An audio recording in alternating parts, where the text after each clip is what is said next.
I don't really know how to start shows. Come on now, don't start liking me now. So yeah, I'm funny compared to, well, you'll see later. I stand for mayhem! I know a lot of fucking idiots that think a lot of shit is mean-spirited just because it goes against what they believe. But the relief of comedy is it takes things that aren't funny and it allows us to laugh about them for an hour. We got a purple suit to buy and a gigantic coffin. Why are you laughing? Evening, everybody. Welcome to another edition of Why You Laughing, a history of comedy podcast here in Pawtucket, Rhode Island at the Vaulted Podcast Studios. Today, I'm pleased to introduce you to the great Sam Kinison. And the gang is all back. Shout out to Chef Lewis, our boy is here. He has fed these savages, so hopefully they'll be paying attention this episode. We're in a Mexican standoff in the next room. Who's going to uncover the food first? Yeah, really.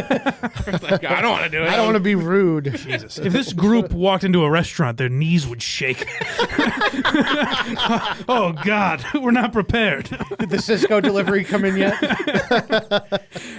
So, yes, today we are talking about the legendary Sam Kinison, one of the rock stars of comedy. And he is a guy that, he has a ton of influence. Like, if you look at guys now, he has a ton of influence. He never really did much for me because I think, his style just wasn't for me. Yeah. But, when you watch him now, you can tell, he sparked a generation of comedians. But how many hours did he do? That I don't know. I know that would determine how if he's on Craig's Mount Rushmore. Oh, you know what? That's a good point. That's a good point. He had an album. By the way, he has an album that came out posthumously called "Live from Hell," which I think is one of the best names of an album. But yeah, that's true. You might not fit Craig's criteria. Yeah. Of, the public agreed with me. Great. The public. All these people listening. Yes. So yeah, if we start right at the beginning with old Sam, hit by a truck at age 3. That's where we begin with this guy. Sam Kinison suffered brain damage after he was hit by a truck, and is not the only extremely famous comedian that happened to. I guess Roseanne, same thing, brain damage, and it's funny because I mean, she sounds like she got hit by a truck. Yeah, that one makes a little more sense. Looks like she got ran over by a truck. But I suppose ignorantly, I always think of brain damage as he's not able to function. And it's funny that what happened with it, I don't think a lot of people think of brain damage this way, but evidently what happened, and this is how the story goes. I don't know. It's hard to say because at 3 years old, I mean, you have kids. Tell me how wrong I am on this. But would you be able to notice a drastic personality change with a kid at 3? You would? Yeah. Okay. Yeah. So the story goes that Sam at 3 was this fun-loving, happy-go-lucky kid, and then after the accident, his entire personality changed and became very serious. And a lot of people think that's where the real Sam Kinison was born. Also, as a child, I guess his parents got divorced. His father was a preacher. His parents got divorced, and one of the brothers went to live with the father, while Sam and another brother lived with their mother. And evidently Sam did not like that. Sam wanted to go with the father. And that caused a lot of his angst as a youth as well. And I think Bill Kinison, Sam's brother, in his book wrote that that's part of both between the accident and, his father kind of not splitting, but not being able to live with his father. That kind of shaped Sam and started a lot of the anger that you saw with him on stage. So, again, another probably a shock to a lot of people, but another bad childhood in comedy. Who would have guessed it? Get out of here. Weird. So Sam and all of his brothers are both, I forget if there were 2 or 3 brothers, but they all followed in old dad's footsteps. They all became preachers. So Sam, right out of school, went into the ministry, and I think we have a little bit, it's very weird. Yes. It's very weird. I think it might surprise a lot of people that his sermons, or whatever you give when you're religious, they were not that far off from his stand-up. Here's a clip of Sam as a preacher. Woo! I've done it, brother. I've done it. I've screamed at God at the top of my lungs because that's how much I believe in him. Amen. That's how personal I feel like my relationship is. If I can't be myself with the Father, then I'm going to stop preaching this gospel. And then he just changed it to I don't believe him and became a stand-up. It really is. Like, the tone and cadence is not much different. That's got to be so strange at a church. I feel like fire and brimstone is the term that they used for his style, I guess. But Sam got divorced in 1974, I think. His first divorce. And that kind of changed his religion, I guess. Like, from that, he left preaching and became a stand-up. And it's kind of a natural. I forget if we talked about this at all in the Chris Rock episode, but Chris Rock's father was also a preacher. And it's a very natural, like, you wouldn't think of that because comedy's generally so filthy and everything, but it is a very natural, like, you're performing every week, and preachers come up with a new act every week, you know? So it's kind of a natural thing. Like, if you're able to do one and also able to make people laugh, it's a very natural next step, I think. A new act every week. It is. I liked it. So where are we going next, Matt? Well, when he left. All right, let's hear Sam talk about that. Were you a serious minister? Yeah, I was. I just have kind of a relationship with God, you know. It's kind of like Colonel Sanders' fried chicken. It's got several secret herbs and spices. Why did you leave it? That was a good moneymaker, wasn't it? I became disillusioned. I was never into the offering side of it. You know, I'd put out a basket and I'd say, hey, if I've blessed you and you want to bless me, here's the basket. I didn't do very well, actually. You were not a good minister. No. Well, not financially. I didn't rake in the bucks. This is before the big satellite boom. You could have your own TV station, your own channel. And you left it, why? Because it wasn't proving fruitful? Well, I got a divorce, and it was like 1978. And I sat my family down Christmas time. I said, you know, I'm leaving the ministry. And they thought I was going through a phase. And they said, well, what are you going to do? I said, I'm going to be a comedian. They went, you know, yeah, sure. I said, no, really, I'm gonna try to be a stand-up comic. I think I can make people laugh. I've made them laugh in church, and if you can make people laugh in church, you can make them laugh anywhere, I think. Imagine if Sam Kinison just became Joel Osteen instead of like one of the great comedians. You go to hell, you are fucked. Honestly, yeah, he would have fit perfectly on Righteous Gemstones right now that I'm thinking of it. But, like, my big takeaway when we talk about influences is I hear a lot of Doug Stanhope and Kinison. I don't know if you guys agree with that at all. Kinison, I would say him and what's his face? The dude that come on, they stole from. Get to oh it. My God, what the hell? My brain just stopped working. The dude that they stole from. Oh. Let's all take a guess. Dennis Leary stole from. Yeah. Bill Hicks. Oh boy. Oh well, we'll get to that. Jeez. Wow, my brain just shut off. My apologies. That was the least professional thing I've ever done here. He sounds like Stanhope down to the stuffy Coke nose too. Yeah, you can hear it when he's talking. I think there's a lot of Stanhope in or a lot of Kinison and Stanhope. Yes. But also I think that Kinison, like I said, kind of spawned a generation of people talking about religion or taboo subjects in an angry sort of vulgar. Like, I mean, even Jim Jeffries, I think you see Kinison in him. I would say Jim Norton. I would even say like Colin Quinn and Greg Giraldo and guys like that. Anyone with that sort of slanted anger that are taking on topics. Louis Black, for sure. Sure. I would say Louis Black more just with the yelling specifically. That's what I was thinking. Yeah. But I think an entire generation, whether they were directly Kinison fans or not, I think they're completely children of Sam Kinison. Also, I think we hear more from him. I always like including when we can include clips of Larry King. I find that fun. So I think we hear from that again. But what's next, Matt? The Texas Outlaws. Yeah, so Kinison started his comedy career in Texas, and the Texas Outlaws, you know, as much as I loved seeing Mike stammer to get to the name Bill Hicks, it's literally the next name I was going to mention. He was on the right track, though. You know, I mean, who would have thought we were going to get to Bill Hicks next? It was in my head, and then it was just gone. It's when like I started that. talking. It's like that camera in front of you as a bar exam. I know. Go listen to a very good show, folks. You'll get that. Seventh time is a charm. Kinison, Bill Hicks, and a bunch of other guys. The other names I did not recognize. There was one gentleman named, I believe, Johnny Pineapple, if I'm not mistaken. So that was fun. But I didn't recognize any of the other names. But these are kind of the bad boys of Texas comedy. Boo. And well, but in truth, they actually were. Like, I don't think they were. It was this cornball group. It was guys like Kinison and Bill Hicks attacking religion at a time where now it's very easy to get on stage and be like, Catholic priests touch boys. Like that. Now it's incredibly easy to bash Christianity or Catholicism. Back then, it was not at all. The country was still very religious. It was Reagan era. Yeah, people weren't talking about that stuff in the way Hicks and Kinison and Carlin and a lot of these guys were. The moral majority. Yeah. Oh, by the way, if we're going to go in the other direction, I mean, Kinison's clearly influenced by Carlin for sure, and Lenny Bruce and guys like that. But let's hear Bill Hicks talk a little bit about the Texas Outlaws. Of course. So they kicked Sam out. They kicked Sam out over and over and over again. Yeah. And finally, to reach the point where Sam went across the street and crucified himself on a stop-and-go sign with diapers and a crucifix and ketchup for blood.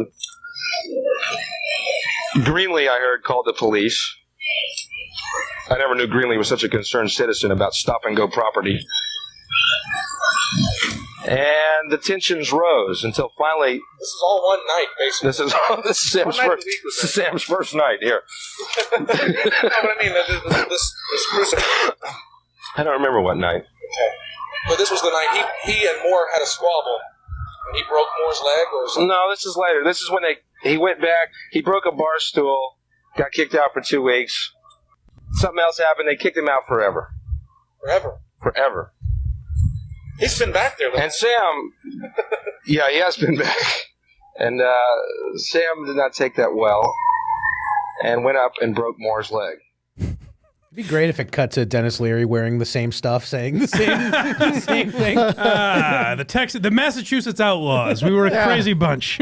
His shirt just said Michigan State instead. Lenny Clark broke this guy's leg. Did you say he broke Bill Maher's leg?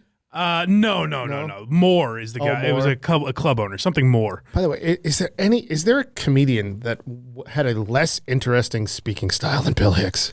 No. Oh my God. There's also an anger to Bill Hicks, and maybe this is because I'm thinking of Dennis Leary. Like maybe my annoyance of Bill Hicks. That's the real sad thing about Bill Hicks' career is my anger at Dennis Leary's style. It transfers to him. But like there is an angst where it's like, well, once in a while you can be happy. Yeah. You know? Like even like I loved Bo Burnham's Inside special. Mm-hmm. Maybe my favorite comedy special of all time. Yet there is an element when you're watching it, like, just go outside, man. You know, you don't have to be miserable all the time. He did try. just head outside. He did try to go outside, and he didn't like it, and he went back in. Yeah, but yeah, the reason I threw that in there is that, like I said, listening to Hicks talk can be a little exhausting at times. But there's an element of like these guys were legitimately like bad boys of comedy, you know, like to use that corny term, but like as Ari Shaffir says, like that's gone from comedy now. Yeah. Like now it's all about the industry and, you know, even guys that are really funny that I respect a lot, like Sam Morrill and Mark Norman and guys like that, like they have to focus their energy on making TikTok and, you know, doing shit that can get on Netflix or late nights, which late nights are kind of going away. But like everyone's focused on the business now. It's not as much of that like rebellious, and that will probably, you know, it's cyclical, so maybe that'll make a comeback someday. But there isn't a ton of that anymore in comedy. The way like, you know, Kinison, Bill Hicks, we're truly artists. You know, it's not like comedy for comedy's sake. Exactly. Yeah, exactly. Like they had a message that they wanted to get out there. Like I think Sam Kinison's a guy that was, you know, in religion for a lot of years, saw the bullshit aspects of it and kind of wanted to expose it. And same with marriage. A lot of his materials about marriage, he had a failed marriage and kind of wanted to expose the flaws of the institution of marriage. And you can tell, you know, that he was obviously very passionate about that because he screamed about it so often. What's next, Matt? Starting as a doorman. Oh yeah, so he's one of these guys, much like Maron, who we'll get to. But Kinison started as a doorman at the Comedy Store, and that's a tradition that holds up today. Steve Renazizi, Ari Shaffir. I'm trying to think of some of the other big names. Bobby Lee. I believe. Bobby Lee, yep. Bobby Lee. A lot of guys that you know in comedy now and in past generations worked at the Comedy Store. And Mitzi gave him a job and, would kind of let him on stage once in a while. And then when they kind of got their footing, they were passed as regulars and so on and so forth. And Kinison's one of the, best examples of that. Like the community that Mitzi created there. However, as often happens with these religious people, it's just so bottled up for so many years. And then you go to the glitz and glamour of L.A., and things really start to, did Sam take to booze and coke and freebasing pretty quickly. So things started to go downhill there. And then I think it was not too long after, like they said, Sam's career wasn't really on track until his brother, Bill Kinison, moved out to kind of help him get his life on straight. Mm-hmm. And I think Bill became his manager as well. And I think that's when, Sam was never on the straight and narrow. He was always a fucking booze hound and, doing coke and all kinds of crazy shit. But I think Bill at least helped get his career on straight. Yeah, his brother Bill moved to L.A. and then helped him manage his career. Yeah. So... that kind of got on track we're at like 1980, I think, when he moved to LA. By 1985, correct me if I'm wrong, is when he got on Rodney Dangerfield's Young Comedian special. We just got done talking about Louis Anderson. Yeah. Here's another guy. Like, boy, does Rodney not get enough credit for this. Yeah. Everyone said Carson. Rodney was showing the world so many of these young comedians. And another thing Rodney did, and by the way, shame on me for not mentioning this in the Rodney episode. Rodney was dirty when he wasn't on like if you just saw Rodney at the Comedy Store, he'd be dirty. He'd tell a lot of the same jokes, but in a much dirtier fashion. Mm-hmm. So I think Rodney had a real respect for Dice, Kinison, these guys that were filthier. I think Rodney liked that. There was something about that he respected because he was so, kind of oriented on getting on TV. If you know what I mean. Like, you know what I mean? His act was catered to television. He rode the fence on that. Yeah, at least the act that we know. Yeah. And he was genuinely very funny, but I think he looked at guys like Dice and Kinison and respected that they were kind of telling the industry to go fuck themselves, which is why he probably wanted to do that show on HBO, I'm guessing. Rodney got no respect. You know what, Matt? That's a fine point. He should have mentioned that more. I don't know if anybody ever said that. Going back to Comedy Store, didn't we talk about on another episode that Sam lived with Dice? And I Mark think I got Maron? that. I think I got that wrong. Oh. Okay. I think I got that wrong. There's the Crest Hill house that they all lived at. Mm-hmm. Yeah. They did not. Dice and Kinison maybe. I don't know if they hated each other the entirety of their existence. I think it started off fine. Yeah. So I don't know if they ever lived there at the same time. Maron did not live there with them, but they all lived in the Crest Hill house, which was the house next to the Comedy Store that Mitzi. You'd pay rent and everything, but Mitzi would like cut people breaks and let them live there and things like that. So Kinison did live there, and another guy who lived there was Mark Maron. So am I skipping ahead if I get to Maron? Yeah, just a little bit. Which Rodney's Young Comedian specials, and then the Letterman debut. Oh, yeah. Let's hear a little bit of that, because it's funny, as I'm saying this, like Rodney's act is crafted to TV. It's amazing guys like Kinison and Dice, as filthy as they were able to, and I think that's why, this is why respect is the wrong word, but like I'm more impressed by Seinfeld than I am Curb Your Enthusiasm. Like I probably find Curb funnier, but the idea that Seinfeld, like for example, the masturbation episode, they don't say penis or masturbate. They don't even really reference it. They say like, master of your domain and things like that. And they're able to make it funny. Like there is a talent to that that is lost now because we can say whatever we want. I mean, we can get into things we can't say, but language-wise, we can say whatever the fuck we want. That's why I'm impressed with guys like Kinison and Dice who are able to like change their act, but not completely. And I think that's what Letterman found interesting about guys like Kinison. Okay, well, we're in for something now, folks. My next guest is making his network television debut tonight, and we believe it's long overdue. He is one of the strangest and most original comedians working today. Brace yourselves. I'm not kidding. Please welcome Sam Kinison. That's a hell of an intro. Yeah. Brace yourselves. I mean, they're not used to hearing that. Yeah. Looks like a Bond villain. There's still time to call the church and call all this off. I know a lot of you come here, you watch TV, you wait every night for somebody to come on here and give you an answer for your lives, waiting for someone that'll come and say, hey, this is it. I don't have to settle for defeat anymore. I can rise up out of my routine. I can get a hold of myself. I don't have to lose. I can win. There's something inside me that's not going to let me go down anymore. But I'm not the guy. Kinison's another one of these guys where we talked about Norman Lear's quote where he said, essentially, I'm paraphrasing, but essentially writers in Norman Lear's day lived lives and wrote based on their lives. Writers now watched TV, grew up on TV and wrote based on what they saw on TV. Kinison's a great example of that, where you see a guy who like genuinely lived a life before he got into comedy, a life that he wasn't even thinking of comedy. Yeah. You know what I mean? Like now a lot of the guys that are in comedy have been focused on stand-up since they were, 15 years old. Whereas Kinison lived a life and then crafted an act based on that. And, you don't have a lot of that now. Yeah.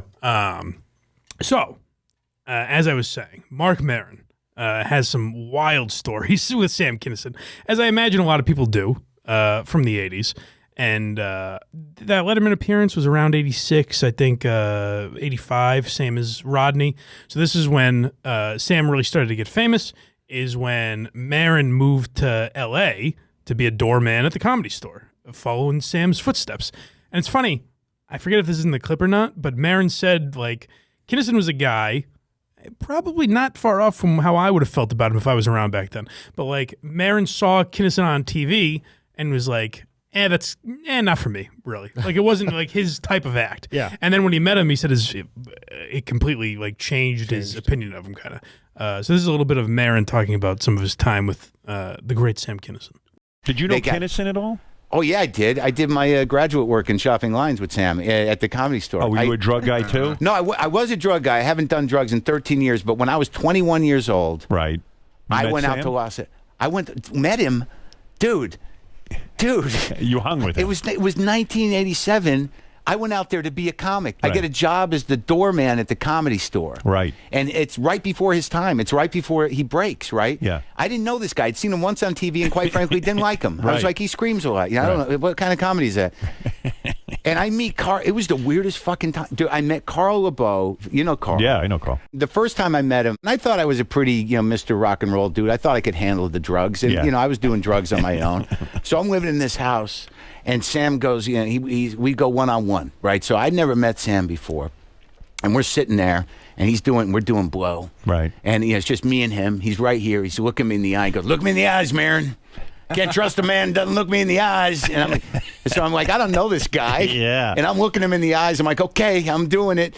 And he's giving me the Sam riff and like, I'm gonna help you out, man. And the whole bit. Right. And then we run out of blow. Uh-oh. And he's and this is the first time I meet this guy. It's like 4 a.m. He's like, we need more blow. And I'm like, I don't know. I don't know anybody. He's like, wait, you got a car?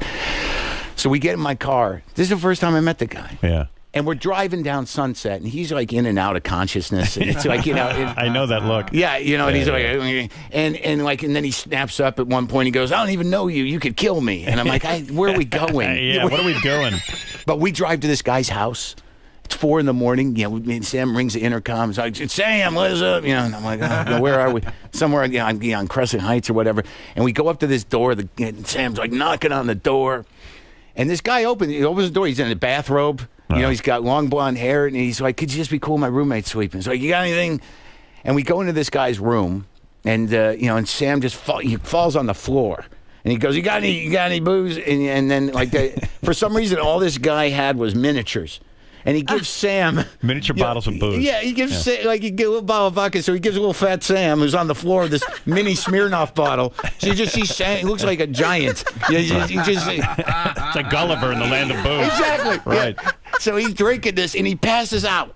And I don't know the guy. The drug dealer. I don't know Sam really. And I'm like, all right, well, I guess I'm going to take off. He's like, you're not leaving him here. Right.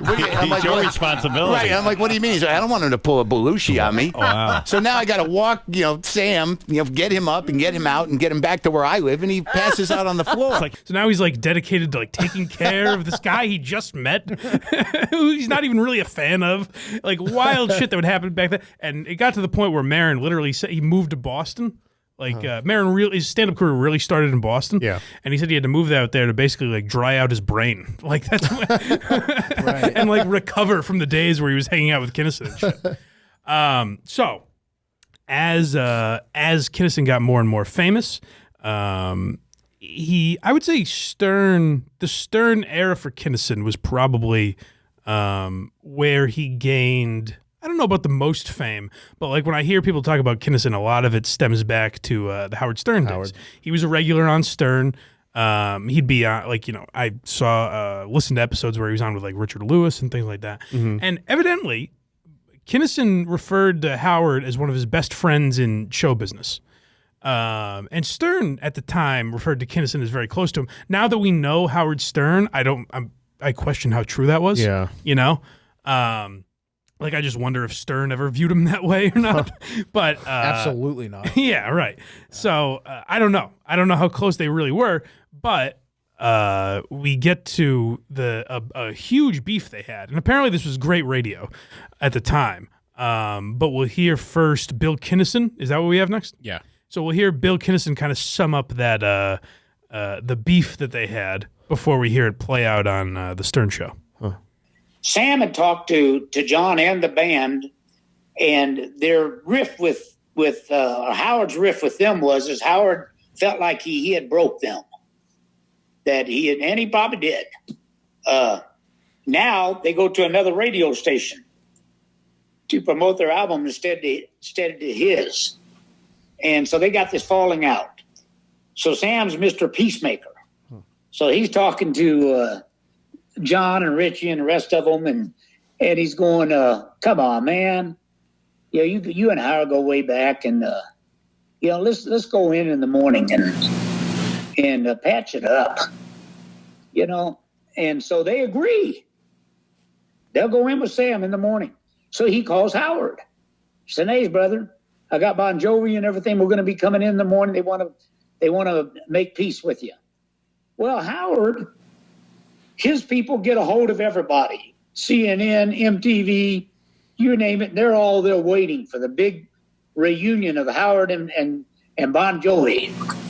The problem is when it gets to be about 5 o'clock and we're down almost close to Atlantic City, I'm telling Sam and the rest of them said, "Hey, guys, we got to get in some limos. We got to go up there and do Howard's show." Well, then they go, "We're not going." And so Sam's like, "What the F are you talking about? I called Howard." "No, we decided we're not going to go." When Sam's going, "Well, I can't show up. If you guys aren't going, I can't show up. He'll lynch me." And so none of them show up. Now, it is interesting to hear Bill Kinison's version. However, I will say that from what I know of Sam Kinison, he was a horrible drug addict that I can't imagine getting up for 6 a.m. radio. So I don't know. I don't know if that was 100% true, if he was just like, "John, come on, I owe it to Howard." Yeah. But evidently, this is one of these stories that Howard tells like nonstop. I guess he always references that he broke Bon Jovi. Like, he's the first guy to put Bon Jovi on the air, and then Bon Jovi was disloyal by going on like Z100 and WNEW and these competing stations.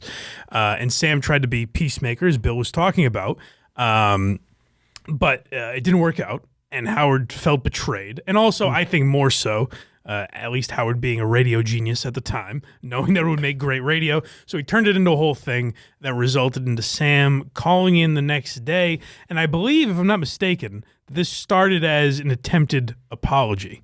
But we'll listen and see where it went here. Okay, let's go. Me and my girlfriends and my friends. You burned me. Man. You burned me. That's fine. Dan. I'm glad I did. If this is what you're about, I'm glad I found out instead of coming here and endorsing you with my following. This makes a lot of sense. You're the only funny guy in comedy. Give me a break, man. You go after everybody. This is how you really feel. Pause for 1 second, real quick.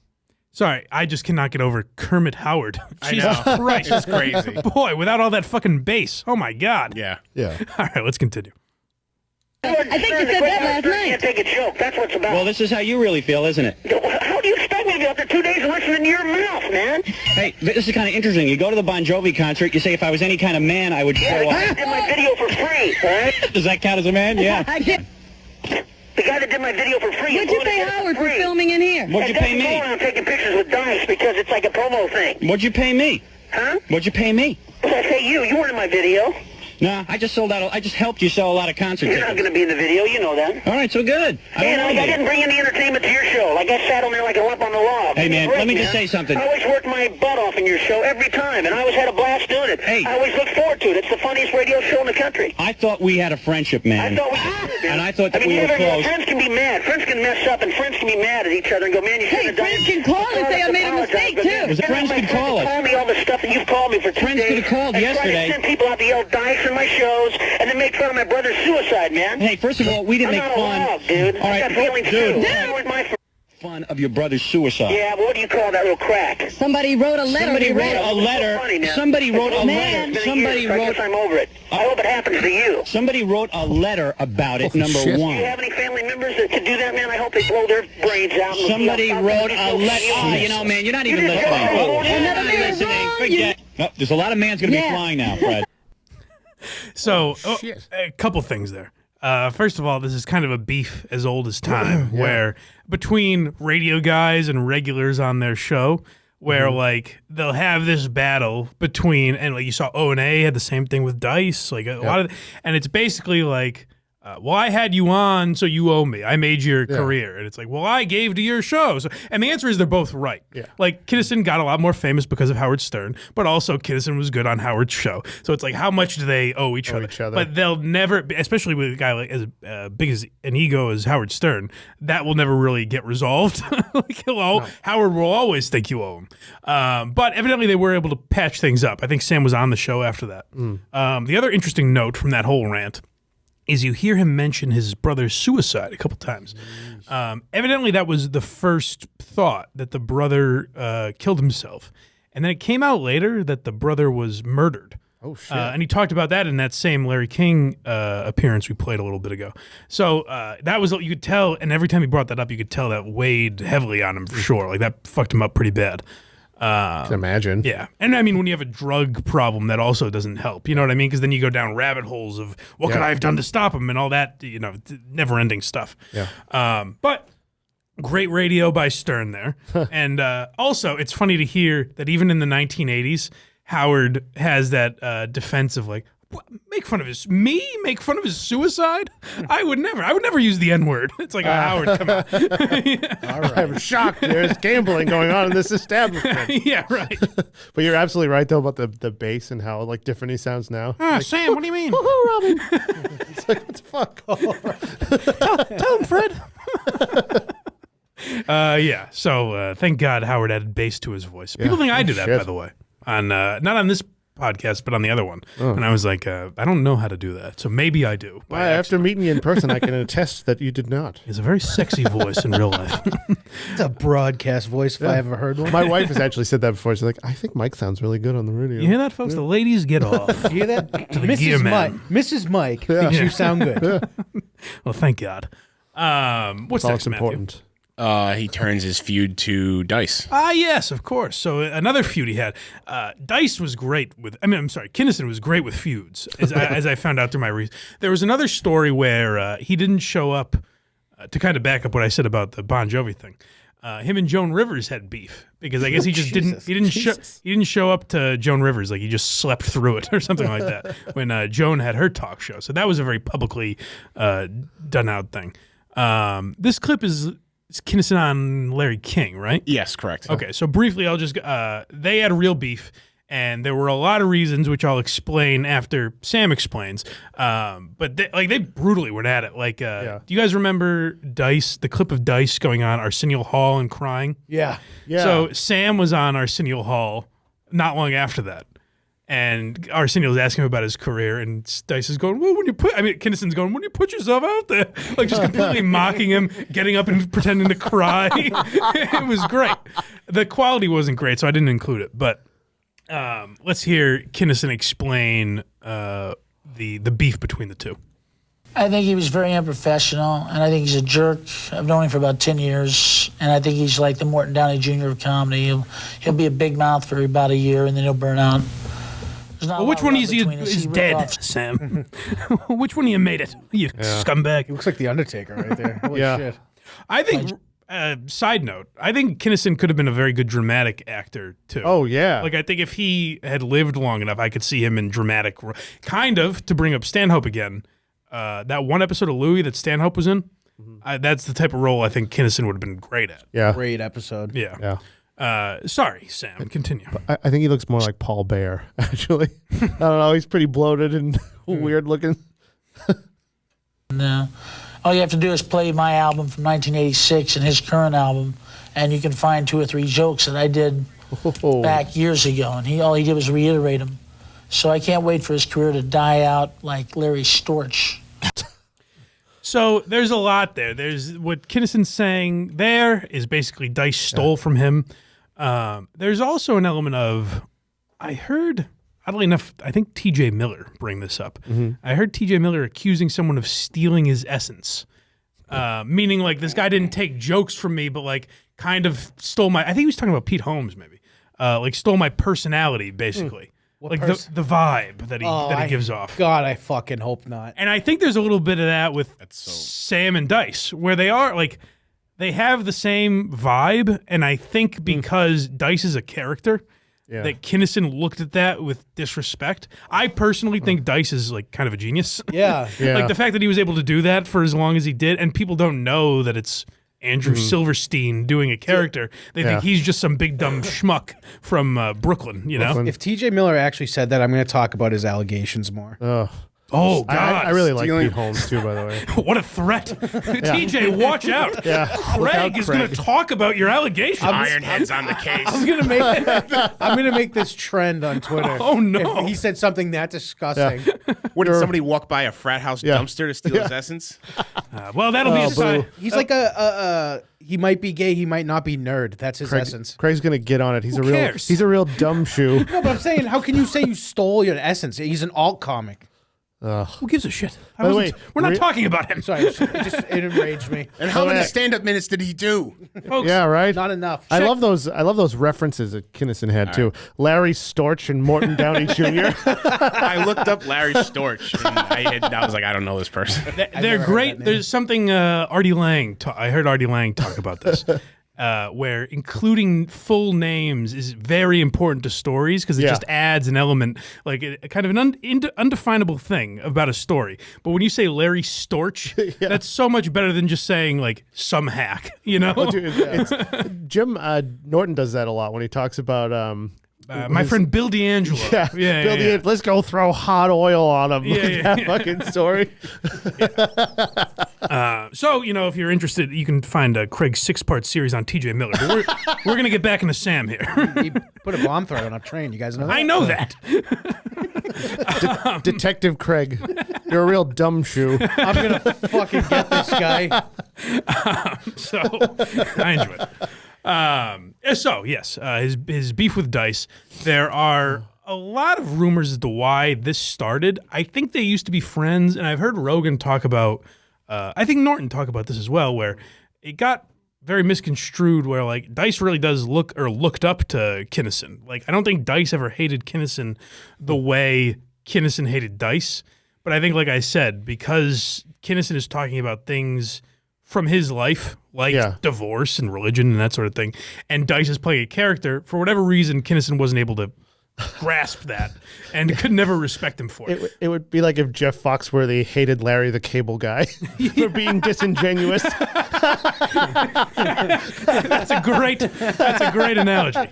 Yeah, that's perfect.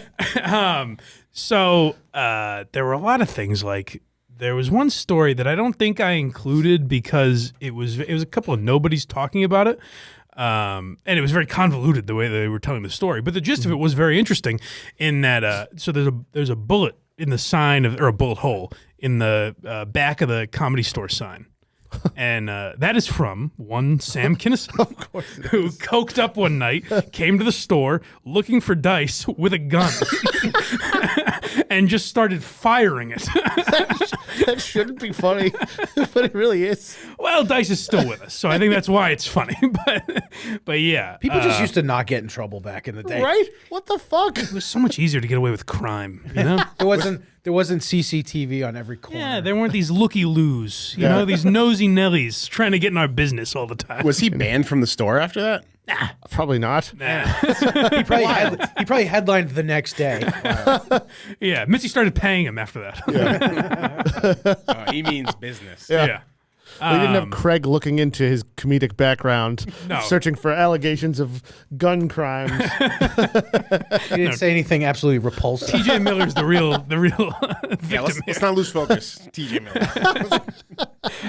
What's next? Before I do lose focus, what's next? Well, the next clip is his last words. Really? We're there already? Yeah. Huh. All right. Well, before we get there, Kinison was basically, I mean, I guess that does make sense now that I'm thinking about it, because he had a fairly short career. Like he was only active 12 years, which is, to put that into perspective, we did talk about Greg Giraldo, who was around for 18 years. Mm-hmm. And I would still say, like, he hadn't quite, hit the pinnacle of his career. Yeah. But to put that even more perspective, Tim Dillon, Shane Gillis, Mark Normand, Sam Morrill, these guys I mention all the time that are very young in comedy, I believe they have all done more than 12 years. And they're considered very young in comedy. Yeah, or right at it. Yeah. So the idea that Kinison did 12 years in comedy, like, I don't know if people quite understand how short a time in comedy that is. Because, 12 years for a career is a long time. But in comedy, that's nothing. Like, Louis and Bill Burr and these guys didn't get famous till they were in their 40s. It shows how powerful those late night shows actually were. Yeah. For sure, yeah. Yeah, Rodney and Letterman and shit like that. And how good he really was, too. Yeah. And how much more impactful you could be back then.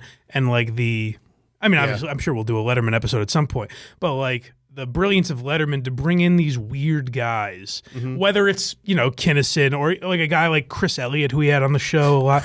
These weird guys that Letterman found, like, saw something in and was able to kind of give them, an outlet for their comedy. And how, to Howard's credit, as much as I don't respect what his career has become, Howard was the same way. Who else would put fucking who'd make Gilbert Gottfried a star? On the radio. If not, I mean, or TV, quite frankly. That's fair. But like, who, like Gilbert wouldn't have had a platform to be himself. Yeah. He would have been the parrot in Aladdin. That's all we'd know him for. Yeah. So credit to those guys for giving guys like that a platform. And Chris Elliott, star of Cabin Boy. That was a good reference. Well, I like Chris Elliott. He was in Schitt's Creek. He's done some things. You're right. I like Chris Elliott too. I just think Cabin Boy is hilarious. He was also in Scary Movie 2. That's right. He had the little mini hand. Yes. So to build up to our last clip here, I guess we should say that Kinison, as we mentioned, wild and crazy career, and he would tour. He had like his guys. Like, I think he brought Maron around with him a little, but like I said, Maron wasn't out there too long. But he had his main guy, his right-hand man, was a guy named Carl LeBeau. And Carl would travel with him all the time. Like, they were, thick as thieves. And boy, would they do some partying. And, they'd get coked up together and maybe share some of the same women, which led to some strange times. But remember, these guys are like two best friends. And then Carl LeBeau had a kid. And, kind of tried to get his life on the straight and narrow a little bit, I suppose. So which clip do we have first, Matt? The last words are first, but we can... Okay. So, no, I want to do that first, actually. Okay.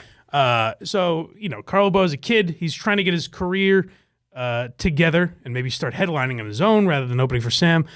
Sam got into a horrible car accident. So Carl LeBeau tells this story on the Showtime special that I always mention about the Comedy Store, which is a 6-part series on Showtime that if you guys haven't seen it, definitely check it out. Very good. But Carl LeBeau told this story, and that was like the first, this was a long time ago that I saw that, but that was the first time I was like, oh, I'd like to do, I thought about doing a podcast like this where I talk about this type of story. So Sam Kinison gets into a car accident. Carl LeBeau is able to get to him, and this is what Carl LeBeau and Kinison say to each other for the last time. And when I got to the car, Sam's body was laying across the middle. And that's when I noticed that just the steering column was there. He had taken out the steering wheel with his chest, and he had hit into the windshield. So he had a little blood on his forehead, a little blood out of his nose, and he was just taking deep breaths. And I said, don't move, buddy, don't move. And then he forced himself out of the car and landed on me, and I fell to protect him. And I was on my butt, and he was laid across my arms, and he was looking up, and he started talking to whoever was there that he saw, and he was going, I don't want to die. I don't want to die now. And I said, you're not going to die, man. I got you. And then it dawned on me that he wasn't there, that he was seeing somebody. He goes, I don't want to die now. But why now? Oh.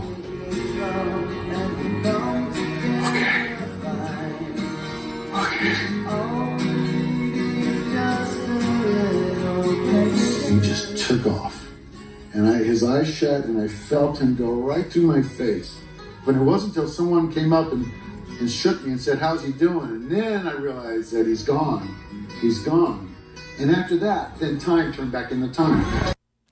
Wild fucking story, huh? Holy shit. It's strange. Very I always Hollywood. I have a tough time when I hear stories like that. I have a tough time believing them, particularly because Sam's life was so involved with religion. But then weirdly, there's also a similar story associated to Bill Hicks, where Bill Hicks's last words were a little weird, like he'd found God or something like that. But for whatever it's worth, I found that to be a fascinating story, particularly if it's true, obviously, that's how Sam died. Maybe he found religion in his last moments. Who knows? But that's probably about as close as two guys could be, as, your brother basically is dying in your arms. Yes. And then, some years go by, and you find out this about, your boy that you loved so much and kind of, made your career, really, changed your life, Sam Kinison. And then posthumously, you start to hear some things. Well, a year after he died, right after that tribute show aired, I couldn't make a child support payment, so I called my ex to talk to her about how we could work this out. Right. And in that conversation, she started crying, and she said, I've got something to tell you. We never meant to hit you. We never meant to hurt you. Carl, it just got so convoluted. And I go, what are you saying? She's not yours. Angelica's not yours. It's Sam's. We didn't know what to do. Jeez. The biggest fist in the face you could ever imagine. I can't imagine. It took my whole, in one moment, I spun back to every single memory I ever had with Sam. Yeah. And that what he's saying there is basically, remembering every lie that, what was true, what was real, your entire relationship, flashes before you. So if you go back and listen to that episode with Carl LeBeau, who recently passed away, by the way, passed away about a year ago, I think. So rest in peace, Carl LeBeau. But think about that. This guy's making child support payments. That's his kid. Again, I don't know how present a father he was or anything, but regardless, he's helping raise this child in some form or fashion. Also, the thing he was talking about with Maron was Sam had died at this point, and Carl LeBeau went from playing arenas, opening at Madison Square Garden and making crazy money, to now he can't get headlining gigs. So he's having a tough time just fucking paying his bills and trying to figure out what his career is and everything. And so as he told Maron, he knew that Sam had been with this girl in some form or fashion. And he actually had a pretty funny line where he said the girl that mothered his child, he said she was bipolar, but like in the 80s, we just called that a party girl. We didn't know what the fuck that meant. So, they knew that they had both hooked up with her, but then Carl LeBeau started a relationship with her, and Sam told him that they'd never done anything post that, and they tried to start a family together. Sam said he'd never been with her, and apparently that was a complete lie. And then, like, the rumor was around for years because, I guess the kid looked a little like Sam and the same hair color and everything. And Carl LeBeau just convinced himself that it wasn't true. But sure enough, Sam had told people in his life. I guess he told Carl LeBeau went to Bill Kinison, Sam's brother, and asked him about this. And Bill said, yeah, like Sam confided that in me. And he was very, broken up about it and didn't really know what to do and blah, blah, blah. So... probably not a great guy, Sam Kinison, at the end of the day. I mean, all right. Cocaine's a hell of a drug. Yeah, I guess so. No, that is just awful. I'm still like, right? Jesus Christ. Yeah, wild that story. Sucks. So, it's there's a lot. I mean, there's a ton to talk about this now between whatever guys like Bill Cosby or R. Kelly or people like that. There's a lot of talk about like separating the art from the artist, but what we kind of neglect is there are a lot of guys throughout the history of entertainment that you probably wouldn't call good guys, as far as I know, Sam doesn't have the litany of rapes under his belt that Bill Cosby has, but based on that story, kind of a shitty dude, at least at times, whatever, So I think that's why you kind of have to say, like, Sam, probably not the best guy, but if you look at what he did in comedy, is he spawned a generation of people kind of, keeping up the trend of what he created. So Sam's definitely one of the greats. Not a Hall of Fame dad by any means, but one of the greats. Yeah, definitely some bad in comedy. You got Sam Kinison, Bill Cosby, T.J. Miller. All a bunch of disgusting people. And all will have podcasts devoted to them once Craig takes up his new project, Miller Time, wherever you get podcasts. There's a great read, by the way, from the Daily Beast, this article, Silicon Valley star T.J. Miller. Have you been looking that up while we're doing this? No. Oh, God. He's accused of sexually assaulting and punching a woman. I just want that out there. Jesus. Sexual assault and regular assault wrapped up in one. Both. Way to bring this episode to a grinding halt. Jesus Christ. I mean, you can't really get worse than, by the way, that kid's not yours. She's 7. Well, it was about the topic we were discussing. Yeah. So Jesus. go to patreon.com/blindmike, I guess. Listen to a very good show for more. You don't have to plug us for more of that. We don't deserve uplifting chatter like that.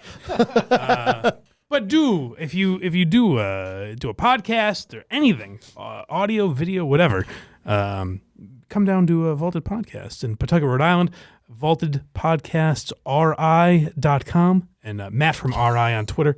Just hit him up. Tell him you're looking to use the studio. What can we make happen here? He's the best. Yep, he is. So go do all that. Go to patreon.com/blindmike. Subscribe and do all the things that every other podcast tell you to do. And anything else on Sam Kinison before we get out of here? No, we went the whole episode without it. Ow. Yes, thank God for that. We almost did. Thank you. Yeah. We like to think we're not hacks here. Well, that is one thing. Without hearing it from him is what I mean. That is one thing I meant to mention, is that I was thinking about that as I was like looking up clips. The level of respect in the Sam Kinison yell versus the Tim Allen grunt, I think really is a testament to how far good material goes. Yeah, you don't ever hear Rogan going. Yeah. So that'll be our sign off to the great Sam Kinison, and we'll talk to you guys next week on Why You Laughing.